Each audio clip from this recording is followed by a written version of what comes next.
Assalamualaikum warahmatullahi wabarakatuh.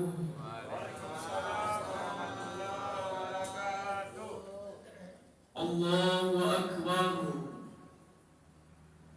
Allahu akbar. Allahu akbar. Allahu akbar. Allahu akbar. Allahu akbar. Allahu akbar. Allahu akbar. Allahu akbar walillahil hamd. Innal hamdalillah nahmaduhu wa nasta'inuhu wa nastaghfiruh wa na'udzu billahi min shururi anfusina wa min sayyiati a'malina. Man yahdihillahu fala mudilla lahu wa man yudlil fala hadiya lahu. Ashhadu an la ilaha illallah wahdahu la sharika lah wa ashhadu anna sayyidana wa nabiyyana Muhammadan abduhu wa rasuluh la nabiyya ba'da bashiran wa nadhira. Amma ba'du fa ya ibadallah, usikum wa iyaya bitaqwallah faqad fazal muttaqun. Ittaqullaha haqqa tuqatih wa la tamutunna illa wa antum muslimun. Faqala Allah ta'ala fil Qur'anil Karim, A'udzu billahi minasy syaithanir rajim. Bismillahirrahmanirrahim. Rabbi habli minas salihin. Fabasyarnahu bighulamin halim. Falamma balagha ma'ahu as-sa'ya qala Ya bunayya inni ara fil manam anni adbahuka fanzur madza tara. Qala ya abati if'al ma tu'mar satajiduni insya'allahu minas sabirin. Shadaqallahul azim. Allahu akbar. Allahu akbar. Allahu akbar walillahil hamd. Tiada rangkaian kata yang pantas kita lantunkan di pagi hari ini selain ucapan puji dan syukur atas kehadirat Allah Subhanahu wa ta'ala yang telah melimpahkan rahmat, nikmat serta taufik dan hidayahnya kepada kita semua, sehingga kita masih bisa melangkahkan kaki, mengayunkan tangan menuju masjid yang kita cintai ini. Tak lain dan tak bukan ialah untuk berubudiyah kepada Allah Subhanahu wa ta'ala. Salawat dan salam tidak lupa pula kita doakan kepada Allah, semoga disampaikan kepada Nabi junjungan kita, yakninya Nabi Muhammad sallallahu alaihi wasallam. Allahumma salli ala Muhammad wa ala ali Muhammad. Allahu akbar. Allahu akbar. Allahu Akbar walillahil hamd. Kemarin tanggal 9 Zulhijjah, umat Islam dari seluruh penjuru dunia berkumpul di Padang Arafah melaksanakan wukuf dengan memakai pakaian ihram tanpa jahit. Ini membuktikan kepada kita kaum muslimin dan muslimat bahwa tidak ada bedanya orang Arab dengan orang Ajam, orang yang hidup di zaman Rasulullah dengan orang yang hidup di akhir zaman, orang kaya dengan orang miskin, orang yang pangkatnya tinggi dengan orang yang pangkatnya rendah. Yang membedakannya di sisi Allah adalah inna akramakum indallahi atqakum. Semulia-mulia kamu di sisi Allah adalah orang yang paling takwa kepada-Nya. Oleh karena itulah takwa ini yang harus kita capai, takwa ini yang harus kita raih, takwa inilah yang harus kita usahakan. Karena mulia atau celakanya seseorang itu ditentukan oleh ketakwaannya. Fatazawwadu fa inna khairaz zadit taqwa. Berbekallah kamu, karena sebaik-baik bekal adalah takwa. Allahu Akbar, Allahu Akbar, Allahu Akbar walillahil hamd. Hari ini kita diingatkan pada peristiwa yang sangat akbar, yang sangat besar, yakninya peristiwa kurban yang dilakukan oleh Nabi Allah Ibrahim alaihissalam terhadap putranya Nabi Ismail alaihissalam. Kalau kita renungkan kaum muslimin, bagaimanakah kurban yang dilakukan oleh Nabi Allah Ibrahim alaihissalam? Sangat luar biasa dan tiada taranya dibandingkan dengan kurban yang akan kita laksanakan esok hari. Nabi Allah Ibrahim alaihissalam, satu-satu putranya hanya Ismail sanggup dia menyembelih. Ini tak lain dan tak bukan bahwa Nabi Ibrahim alaihissalam sangat mencintai Allah melebihi daripada mencintai yang lain, walaupun pada putra semata wayangnya. Dan ini juga berdasarkan takwa, di mana panggilan atau perintah Allah didahulukan daripada yang lain. Mencintai Allah melebihi daripada mencintai yang lain. Qul in kuntum tuhibbunallaha fattabi'uni yuhibbukumullahu wa yaghfir lakum dzunubakum. Surah Ali Imran ayat 31. Jika kamu cinta pada Allah, maka ikutilah aku. Allah akan mencintaimu dan Allah akan mengampuni segala dosa-dosa. Allahu Akbar, Allahu Akbar, Allahu Akbar walillahil hamd. Ma'asyiral muslimin dan muslimat, sidang jemaah Idul Adha rahimakumullah.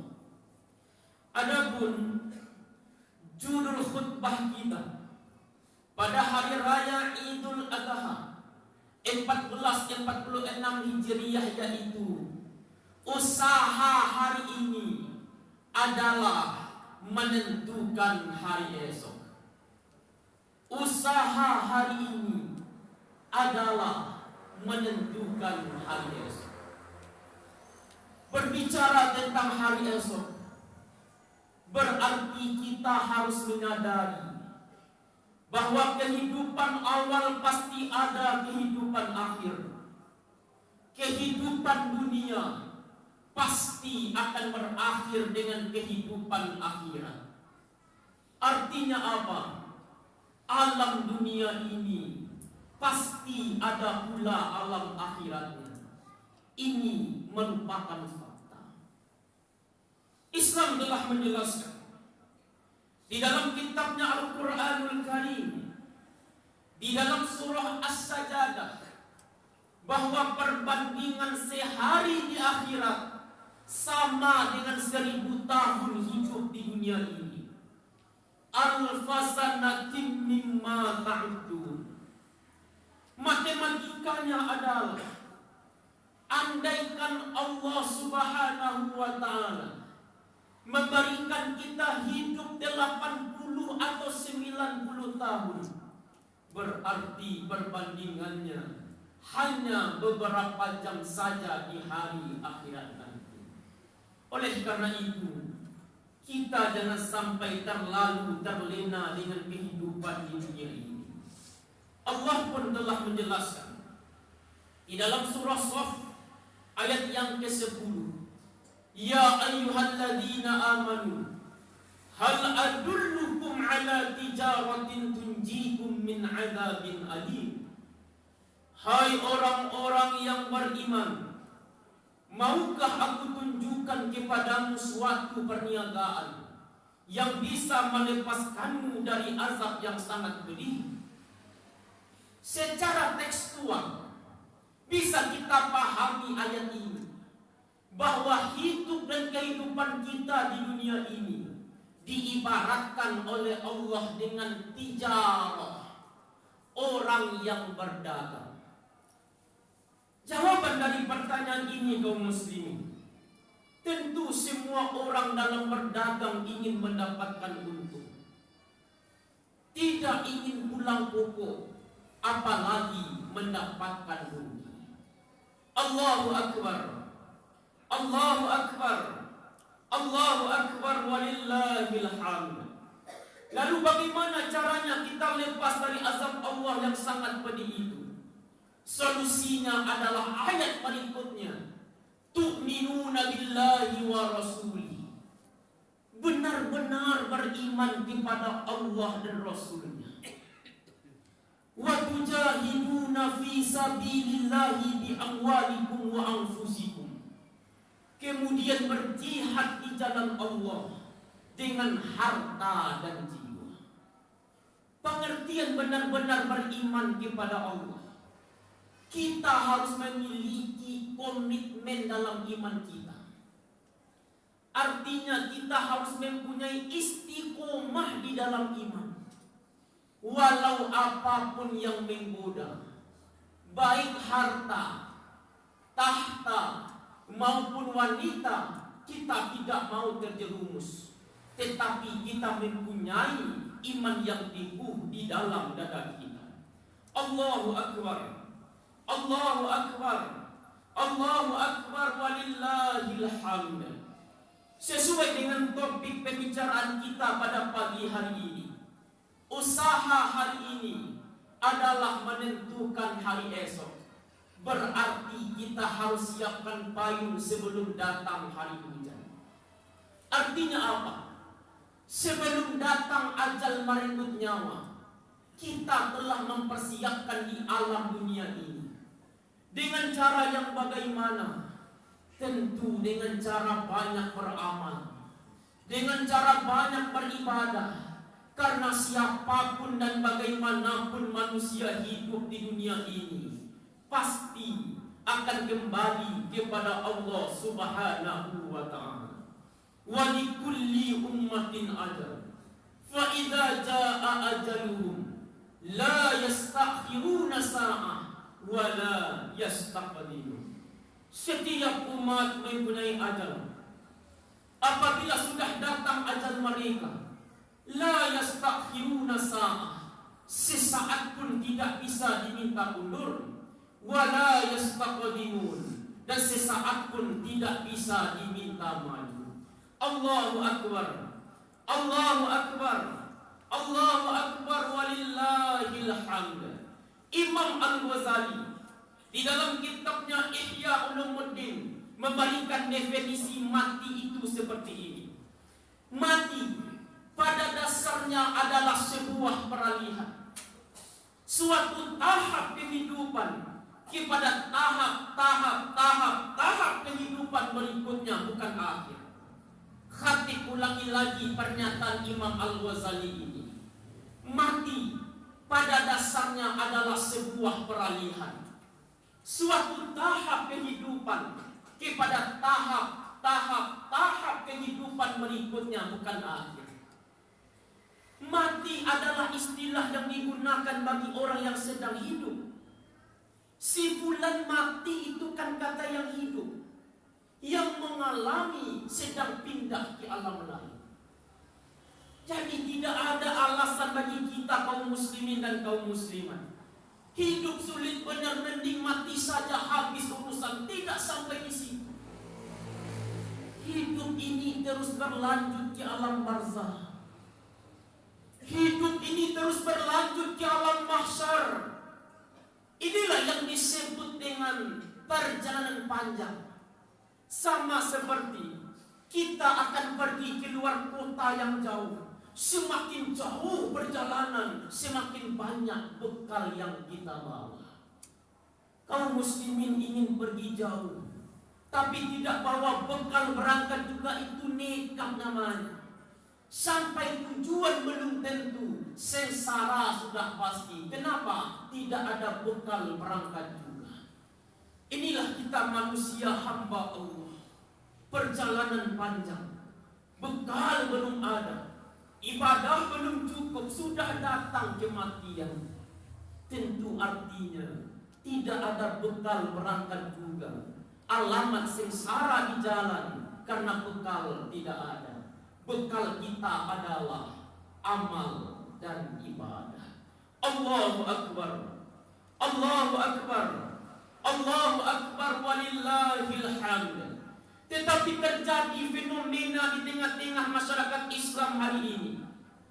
Dia tidak mau beramal, dia tidak mau beribadah, dia hanya banyak bermaksiat kepada Allah Subhanahu wa ta'ala.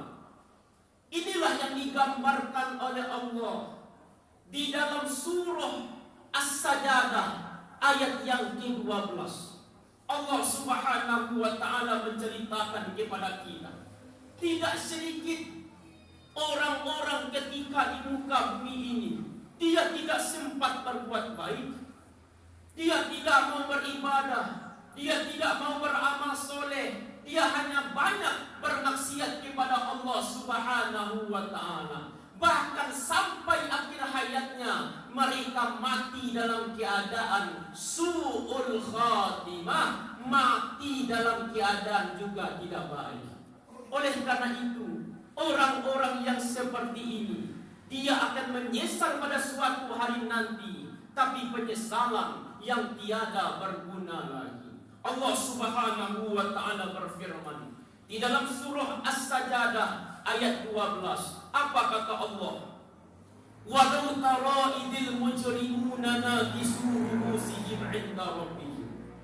Nanti Muhammad,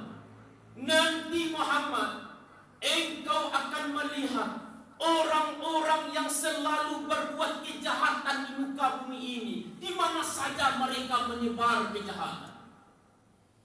Bahkan sampai akhir hayatnya mereka berada dalam kejahatannya itu. Dan ketika mereka berada di hadapan Tuhan nantinya, engkau melihat mereka tersipu malu, tidak berani sedikit pun mereka menatap, karena mereka telah memiliki kesalahan yang begitu banyak. Dalam kondisi seperti ini mereka berkata, Rabbana absarna wa sami'na. Ya Tuhan kami telah melihat azab-Mu, kami sudah mendengar suara-suara azab-Mu, tak sanggup kami ya Allah menanggung azab-Mu. Farji'na na'mal salihan inna muqinun. Tolonglah ya Allah, kembalikan kami ke bumi sebentar saja. Kami pasti beribadah, kami pasti beramal soleh, kami pasti berkorban, kami pasti menyantuni anak yatim, berpatri kepada fakir miskin. Sekarang kami sudah yakin, ya Allah. Tapi penyesalan yang terlambat dan tiada berguna lagi. Mumpung di Idul Adha 1446 Hijriah ini, Allah Subhanahu wa Ta'ala masih memberikan kepada kita nikmat umur, masih memberikan kepada kita nikmat kehidupan. Maka berusahalah kita menabur dan mengoleksi kebaikan sebanyak-banyaknya. Ada seorang ulama sufi yang khatib kutip di dalam buku Tasawuf Modern karangan Buya Hamka. Ahli sufi itu bernama Syekh Abdul Qadir Al-Jailani, pendiri tarekat Qadariyah. Beliau pernah berkata, "Ad-dunya mazra'atul akhir." Dunia adalah sawah ladangnya akhir. Maka barang siapa yang hari ini dia menabur benih-benih kebaikan, maka pada suatu hari nanti dia akan menuai hasil kebaikan. Dan percayalah kaum muslim, siapa saja yang hari ini dia menabur benih-benih kejahatan, mungkin saja dia sukses dengan kejahatannya di muka bumi ini, tetapi kesuksesan sesaat yang tidak membahagiakan itu, dia akan memetik penyesalan pada suatu hari nanti, tapi penyesalan yang tiada berguna lagi. Begitu pentingnya kita menabur amal soleh dan ibadah sebanyak-banyaknya. Allahu Akbar, Allahu Akbar, Allahu Akbar, walillahil hamd. Ma'asyiral muslimin dan muslimat, sidang jemaah Idul Adha rahimahumullah. Kita baca sebuah riwayat. Dulu ada hidup seorang wali Allah. Dia bernama Zulkarnain. Dia berkuasa di negeri Baghdad yang kita kenal dengan negeri 1001 malam pada zaman Khalifah Umar bin Abdul Aziz. Zulkarnain adalah raja yang sangat alim lagi bijaksana, raja yang sangat dicintai, raja yang sangat disayangi oleh masyarakat pada zaman itu. Tapi ada suatu keajaiban. Sebelum Zulkarnain dipanggil oleh Allah Subhanahu wa Ta'ala, dia berwasiat kepada anaknya, "Wahai anakku, jika nanti bapak dipanggil oleh Allah Subhanahu wa Ta'ala, tangan kanan bapak jangan dikafani, lalu bawa bapak ke kerajaan dari sungai Tikrit ke sungai Efrat."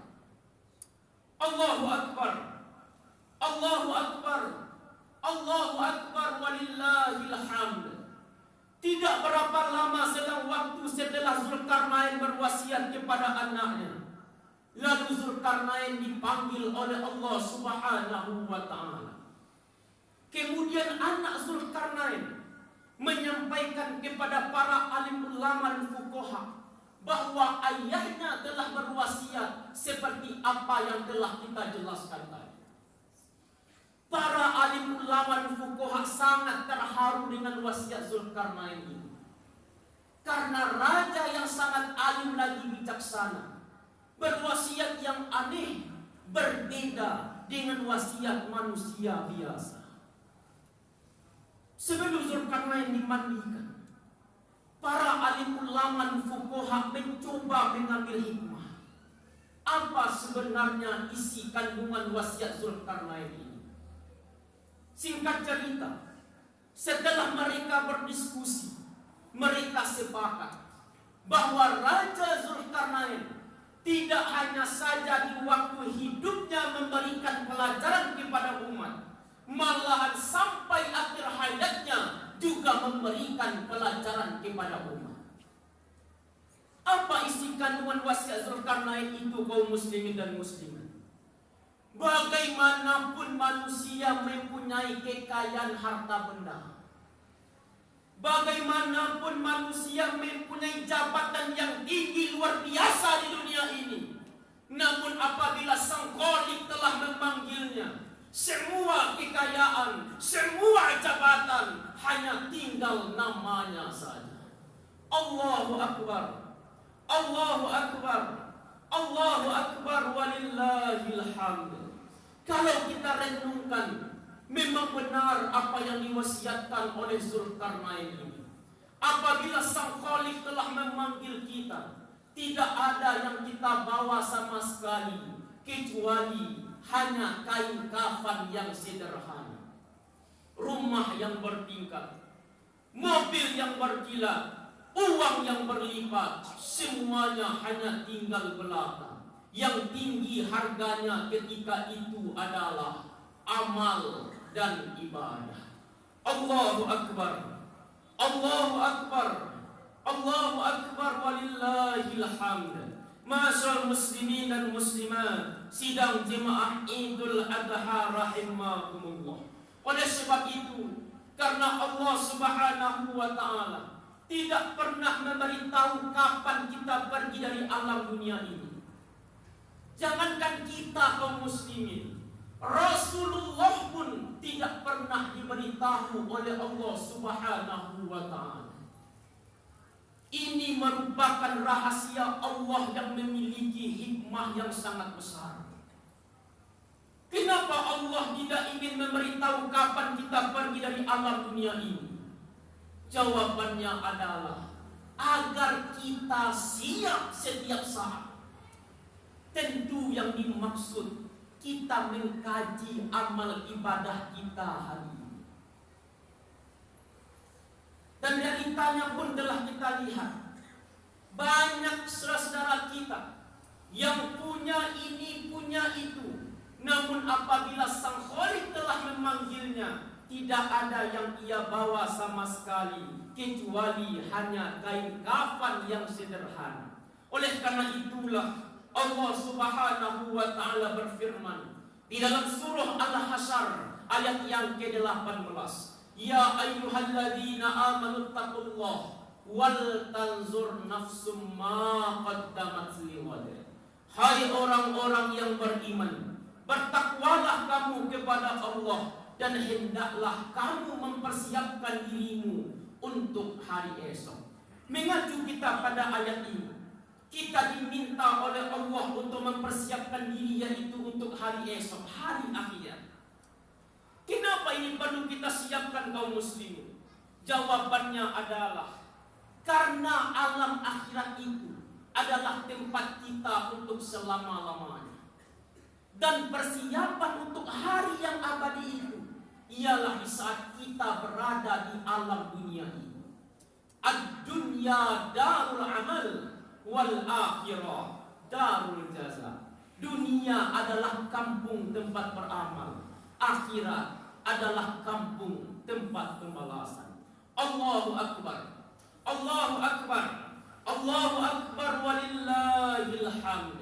Mengingat hidup akan mati, alam dunia akan berganti dengan kematian, maka kita harus mempersiapkan di alam dunia ini dengan cara yang bagaimana? Tentu dengan cara banyak beramal, dengan cara banyak beramal soleh. Salah satu amalan soleh itu adalah melaksanakan syariat ibadah kurban.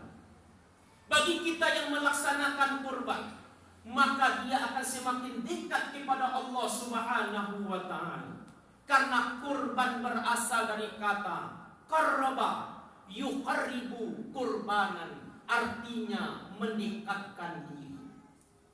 Kemudian mungkin kita juga bertanya-tanya dalam hati kita kaum muslimin, kenapa sampai jam ini, menit ini, hingga detik ini doa kita belum dikabulkan oleh Allah Subhanahu wa ta'ala? Jawabannya adalah mungkin kita masih jauh dari Allah. Sedangkan sarana, alat, instrumen untuk mendekatkan diri kepada Allah adalah salah satunya dengan melaksanakan syariat ibadah kurban. Sebagaimana firman Allah di dalam surah Al-Baqarah ayat 186. Wa idza sa'alaka 'ibadi anni fa inni qarib ujibu da'watad da'i idza da'an. Apabila hamba-hambaku bertanya kepadamu Muhammad tentang aku, jawab Muhammad, aku adalah dekat. Aku akan mengabulkan doa seorang hamba apabila hamba itu berdoa kepadaku. Jadi doa seorang hamba akan dikabulkan oleh Allah apabila hamba itu dekat dengannya. Salah satu cara, instrumen mendekatkan diri kepada Allah adalah dengan melaksanakan syariat ibadah kurban. Allahu Akbar, Allahu Akbar, Allahu Akbar, walillahil hamd. Bagaimanakah kisah kurban yang dilakukan oleh Nabi Allah Ibrahim alaihissalam terhadap putranya Nabi Ismail alaihissalam? Dapat kita lihat di dalam surah As-Saffat ayat 100 sampai 102 yang sudah kita bacakan di awal khutbah tadi. Rabbi habli minas solihin. Ya Tuhanku, anugerahkanlah kepadaku anak yang soleh. Sudah lama Ibrahim mendambakan seorang anak. Dalam tafsir klasik, khususnya tafsir At-Tabari, mengatakan 80 tahun Nabi Ibrahim berdoa meminta anak yang soleh. Fabasyarnahu bighulamin halim. Maka kami beri kabar gembira kepada Ibrahim dengan kelahiran seorang anak yang bernama Ismail. Falamma balagha ma'ahu sa'i. Maka ketika anak itu telah sanggup berusaha bersamanya, qala, berkata Ibrahim, ya bunayya, inni ara fil manam anni adba'uka. Wahai anakku, sesungguhnya tadi malam ayah bermimpi bahwa ayah menyembelihmu. Fanzur maza tara, pikirkan bagaimana pendapatmu. Qala, berkata Ismail, ya abatif al-ma tu'mar, satajiduni insyaallah minas sabirin. Wahai ayahandaku, laksanakan apa yang diperintahkan oleh Allah. Satajiduni insyaallah minas sabirin. Mudah-mudahan engkau mendapatiku orang yang sabar. Allahu Akbar, Allahu Akbar, Allahu Akbar, walillahil hamd. Ma'asyar muslimin dan muslimat, sidang jemaah Idul Adha rahimakumullah. Di dalam ayat ini, surah As-Saffat ayat 100 sampai 102, ada beberapa hikmah, i'tibar, pelajaran yang dapat kita ambil sebagai umat Nabi Muhammad sallallahu alaihi wasallam. Pertama, Nabi Ibrahim alaihissalam berdoa meminta anak yang soleh. Rabbi habli minas solihin. Ya Tuhanku, anugerahkanlah kepadaku anak yang soleh. Tidak pernah Nabi Ibrahim itu meminta anak yang ekonom. Tidak pernah Nabi Ibrahim itu meminta anak yang mempunyai intelijensi tinggi. Tidak pernah Nabi Ibrahim itu berdoa meminta anak yang bisa menguasai alam semesta. Kenapa ini menjadi doa Nabi Ibrahim dan doa kita bersama kaum muslimin? Jawabannya adalah karena seorang ayah dan ibu mendambakan anak yang soleh dan soleha. Sesuai dengan hadis Nabi, ada 3 perkara yang akan menolong ayah dan ibu walaupun sekian lama di alam barzakh. Salah satunya adalah doa anak yang soleh yang selalu mendoakan ayah bunda. Tetapi terjadi fenomena di tengah-tengah masyarakat Islam hari ini. Dia mengingini anak yang soleh, tetapi proses untuk mendapatkan hasil yang soleh itu dia abaikan. Mustahil proses yang buruk menghasilkan anak yang baik. Tetapi kita yakin, dalam dunia pendidikan kita juga yakin, apabila prosesnya baik, insya Allah hasilnya juga baik. Hari ini kita menanam benih padi, insya Allah kita akan mendapatkan hasil padi yang baik. Artinya apa? Melihat gejala alam hari ini, hari demi hari, waktu demi waktu, terjadi dekadensi moral di tengah-tengah masyarakat. Artinya orang tua, pemuka-pemuka masyarakat harus merasa khawatir terhadap perkembangan dan moral anak kita hari ini. Bahkan sampai-sampai generasi muda kita masuk ke lembah hitam yang tidak bermoral, seperti narkoba, minum-minuman keras, judi online, tawuran, balap liar, LGBT. Ini harus kita antisipasi kaum muslimin. Sesuai dengan sabda Rasulullah, "Man ra'a minkum munkaran falyughayyir biyadihi. Fa in lam yastati' fa bilisanihi. Fa in lam yastati' fa biqalbihi wa dzalika dhaful iman." Barang siapa yang melihat suatu kemungkaran. Apa itu mungkar? Kita baca tafsir-tafsir. Tafsir Profesor Dr. Quraish Shihab, Tafsir Al-Misbah, Tafsir Al-Azhar karangan Buya Hamka, Tafsir Al-Mujib An-Nur karangan Profesor Dr. Tiongku Hasbi As-Siddiqi. Mereka sepakat mengatakan bahwa definisi mungkar itu adalah segala sesuatu yang menyalahi kebiasaan masyarakat dan bertentangan dengan Al-Quran dan hadis, itu yang disebut dengan mungkar. Bagi kita, siapa saja yang melihat suatu kemungkaran, rubah dengan kekuasaannya. Orang tua memiliki kekuasaan di rumahnya, ada anaknya yang menyeleweng, narkoba, pergaulan bebas, tawuran, balap liar, rubah dengan kekuasaannya.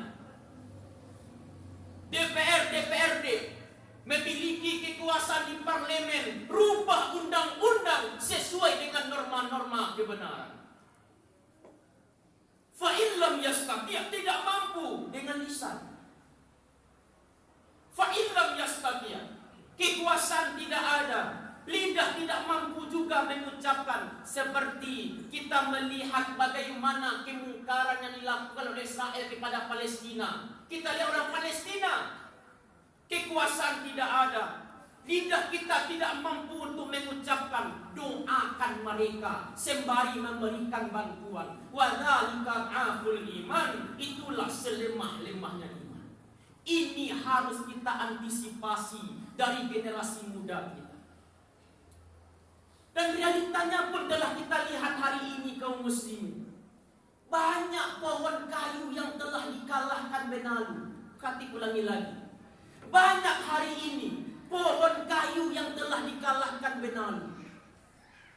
Artinya perkataan orang tua, nasihat-nasihat para alim ulama tidak dihiraukan oleh generasi muda hari ini. Timbul pertanyaan besar, siapa yang salah? Khatib ingin memberikan asumsi, sesalah-salah yang muda, salah yang tua. Sesalah-salah anak, salah orang tua. Sesalah-salah rakyat, salah pemimpin. Kenapa ini bisa terjadi? Tak lain dan tak bukan orang tua, pemuka-pemuka masyarakat, pemimpin negeri telah lalai dalam menanamkan keimanan dan akidah kepada anak. Ini harus kita khawatirkan. Sesuai dengan firman Allah dalam surah An-Nisa ayat yang ke-9. Wal yakhshal ladzina law taraku min khalfihim dzurriyyatan di'afa khafu 'alaihim. Dan hendaklah takut kepada Allah orang-orang yang sekiranya meninggalkan di belakang mereka dzurriyyatan di'afa, keturunan yang lemah. Apanya yang lemah?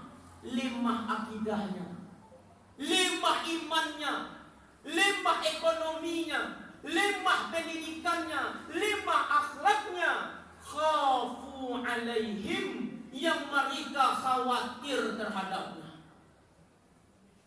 Jauh-jauh hari Rasulullah juga memberikan lampu merah kepada kita. Apa kata Rasul? Sayati zamanun la yabqal Islam ila ismuhu, la yabqal Quran ila rasuluhu. Akan datang suatu zaman nanti, Islam akan tinggal namanya, Al-Quran akan tinggal mereknya saja. Allahu Akbar, Allahu Akbar, Allahu Akbar, walillahil hamd. Kekhawatiran ini kaum muslimin sudah pernah terjadi di negara Spanyol yang dahulu disebut dengan Andalusia. Kalau kita baca sejarah peradaban Islam, runtuhnya Islam di Andalus, di Spanyol itu pernah jaya Islam, yaitu pada masa Bani Umayyah yang ditaklukkan oleh seorang panglima besar Islam. Dia bernama Tariq bin Ziyad. Beliau dan pasukannya menyeberangi Selat Gibraltar agar sampai ke Spanyol. Sekarang kalau kita pergi ke Spanyol, orang tua di Spanyol itu berbicara kepada anaknya, "Nak, di negara ini pernah jaya Islam, nak." "Kapan ya?" Dulu. Sekarang ya, sekarang hanya tinggal memori kenangan indah.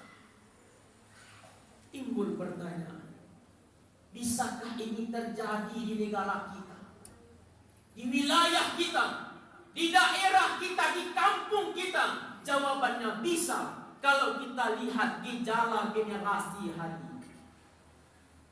Islam hanya tinggal namanya. Artinya pemeluk-pemeluk Islam tidak lagi mengamalkan Islam yang sebenarnya. Al-Quran sebagai tuntunan sudah berubah menjadi tontonan. Umat Islam sekarang sudah kurang baca Quran, sudah kurang memahami, mengamalkan Al-Quran. Mereka hanya senang melihat dan mendengar di layar kaca saja. Padahal Rasulullah SAW bersabda dalam hadisnya, "Man qara'al Qur'an faslal haram wa ahalal halalan wa harram haraman adkhal jannah." Barang siapa yang membaca Quran lalu memperhatikannya, artinya memahami isinya, kemudian menghalalkan yang halal dan mengharamkan yang haram, maka Allah akan memasukkan orang itu ke dalam surga. Ya surga dunia, ya surga akhirat. Apabila kita renungi hadis Nabi ini kaum muslimin, maka untuk menjadikan Al-Quran sebagai imam, langkah yang paling utama adalah tanamkan kegemaran membaca Al-Quran kepada anak-anak kita. Al-Quranul gharibun imma bainallahu la yaqra'ul Quran. Al-Quran akan jadi asing, Al-Quran akan jadi aneh apabila diletakkan di rumah orang Islam yang tidak suka membaca Al-Quran. Maka strategi untuk merubah akhlak anak-anak kita, generasi muda kita hari ini adalah dekatkan mereka kepada Al-Quran. Siti Aisyah, istri Rasulullah, pernah ditanya oleh ayahandanya Abu Bakar As-Siddiq, "Wahai Aisyah, bagaimana akhlak Rasulullah itu?" Aisyah menjawab, "Akhlak Rasulullah adalah Al-Quran." Sehingga Nabi juga bergelar Al-Quran yang berjalan. Kenapa? Karena Nabi mengamalkan seluruh isi dalam Al-Quran ini. Maka strategi untuk merubah akhlak anak-anak kita adalah dekatkan mereka kepada Al-Quranul Karim. Allahu Akbar. Allahu Akbar. Allahu Akbar walillahil hamd. Kekhawatiran-kekhawatiran ini, jauh-jauh ungkapan Minang juga telah mengatakan, jalan dia lihat orang lalu, cupak dia lihat orang Panggaleh, tapian dia lihat orang mandi. Artinya apa? Kewaspadaan. Orang tua, pemuka-pemuka masyarakat, pemimpin negeri, hendaknya jangan sampai melupakan agama Allah. Oleh karena itulah Nabi Allah Ibrahim alaihissalam menghendaki anak yang soleh. Karena anak yang solehlah yang bisa mewarisi agama Allah. Tanpa ada anak yang soleh, agama Allah ini rusak. Agama Allah ini binasa. Kalau agama sudah rusak dan binasa, maka kehancuran akan datang. Oleh karena itu, apabila hal yang seperti ini tidak kita antisipasi dari generasi muda kita hari ini, maka apa yang terjadi di negara Spanyol akan terjadi pula di negara kita 10 atau 15 tahun yang akan datang. Mudah-mudahan anak-anak kita, generasi muda kita, investasi kita untuk hari akhirat adalah anak yang soleh dan soleha. Allahu Akbar. Allahu Akbar. Allahu Akbar walillahil hamd. Lalu yang kedua, hikmah yang dapat kita ambil dari ayat ini adalah apabila anak sudah beranjak remaja, ajaklah dia berdialog. Artinya, jangan sampai tabu segalanya oleh anak kepada orang tua. Banyak hari ini kaum muslim, hal-hal yang harus seorang ayah ketahui, tapi anak tidak mau membicarakan kepada orang tua. Akhirnya apa? Anak cari teman curhat yang lain. Salah teman, terjadilah narkoba, pergaulan bebas, tawuran, balap liar, LGBT dan lain sebagainya. Padahal Nabi Allah Ibrahim alaihissalam dalam hal yang prinsipil saja dia bertanya kepada anaknya, ya bunayya, inni ara fil manam anni adbahuka. Wahai anakku, sesungguhnya tadi malam ayah bermimpi bahwa ayah menyembelihmu. Fanzur madza tara.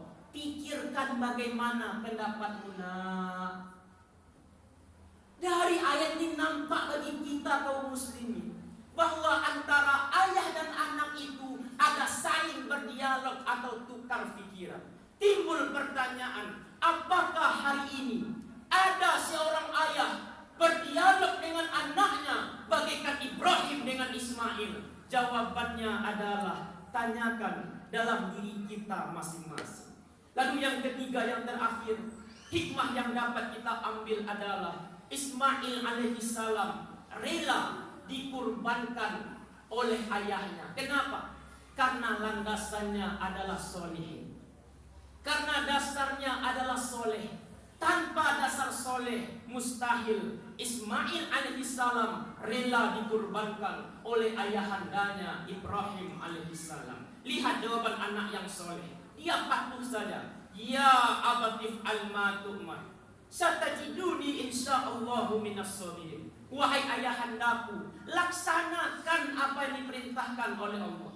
Satajiduni insyaallahu minas sabirin. Mudah-mudahan engkau mendapatiku orang yang sabar. Anak-anak kita adalah investasi kita untuk hari akhirat, hari esok yang lebih baik. Allahu Akbar. Allahu Akbar. Allahu Akbar walillahil hamd. Ma'asyar muslimin dan muslimat, sidang jemaah Idul Adha rahimakumullah. Dengan demikian, mari kita sadari diri kita. Mari kita renungkan diri kita. Mari kita introspeksi diri kita. Apakah persiapan kita untuk menghadapi hari esok itu sudah matang? Ataukah masih jauh dari kekurangan? Jika Jika kita bersalah, cepat-cepat bertaubat kepada Allah. Jika kita masih bermalas-malasan, tentu kita coba lebih rajin lagi beribadah kepada Allah. Ketahuilah saudara-saudaraku, usaha hari ini adalah menentukan hari esok kita. Usaha hari ini adalah menentukan hari esok kita. Hasibu anfusakum qabla an tuhasabu. Hitung-hitunglah dirimu sebelum kamu dihitung. Camkanlah fakta itu. Ya ulil absar la'allakum turhamun.